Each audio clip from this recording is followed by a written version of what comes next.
Hi, I'm Jody Dean. And I'm Jim Cockrell. Welcome to Texas2Wheelin. We're in Glen Rose, Texas, a beautiful part of the Lone Star State known for historic towns like Iredale and Hyco that's absolutely gorgeous if you like traveling the back roads on two wheels. I'll tell you, Jody, this is just a beautiful area down here, especially from the saddle of a motorcycle.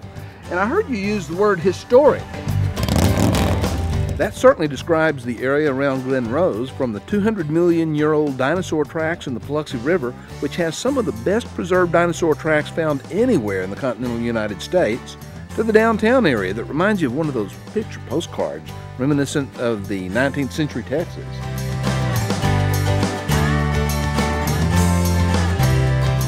The courthouse square, much like the courthouse building, is modest in size. The limestone courthouse is typical of early Texas, constructed in 1894 by John Cormack.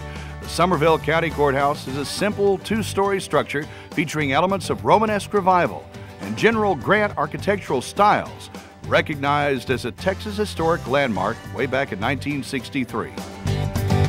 And this bronze statue by nationally renowned artist Robert Summers depicts an event that is legendary in these parts: the rescue of a woman by the name of Juana Cavazos, who had been taken captive in South Texas by the Comanches, and her rescuer, Charles Bernard, turned out to be one of the eventual founders of Glen Rose. In fact, Charles and Juana were later married. Just down the road a bit is Bernard's Mill Museum. The native limestone flour and grist mill built by Bernard in 1860 still stands on the banks of the Paluxy River just west of the town square.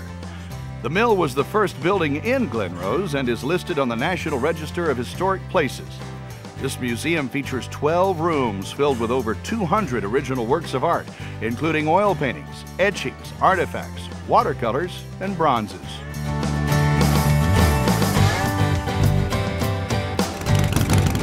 You know, Jody, Taylor and I rode our motorcycles down here a couple of days ago with our producer, Alan Oliver, and we got a little preview of what we're going to experience on our ride today.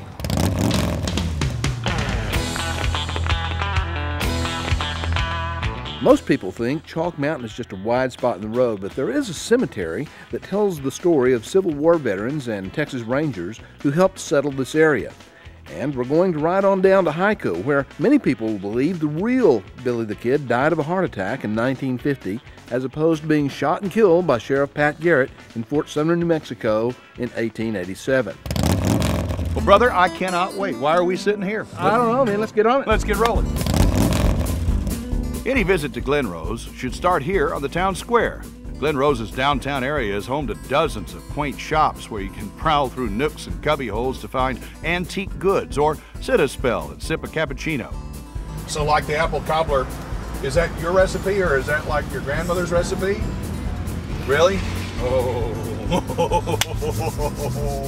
There's a lot of love in these jars. It takes a lot of time to do this. A lot of love and a lot of hate. It's nice to meet you. Nice to meet you. Thank you. And that is the best barbecue sauce I have ever tasted in my life. Our oldest son's recipe. Is it really? Ooh, I can't wait to go home and put it on some brisket.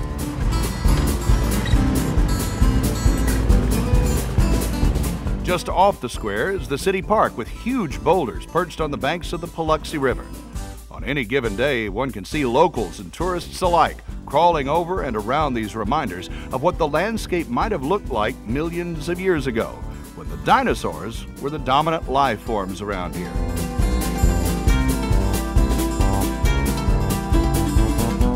Today, dropping a hook in the Paluxy could result in a tasty dinner this evening, or it may just be a way to retreat inside your own thoughts as you while away the time in beautiful surroundings. Now, both Jim and I are history nuts, and he has obviously passed that trait along to his son. So much so that he and Taylor simply can't resist the occasional stop to look around and in some of the old dilapidated structures. If walls could talk, there are buildings, or remnants of buildings, in Glen Rose that could no doubt keep us spellbound with the history they've seen.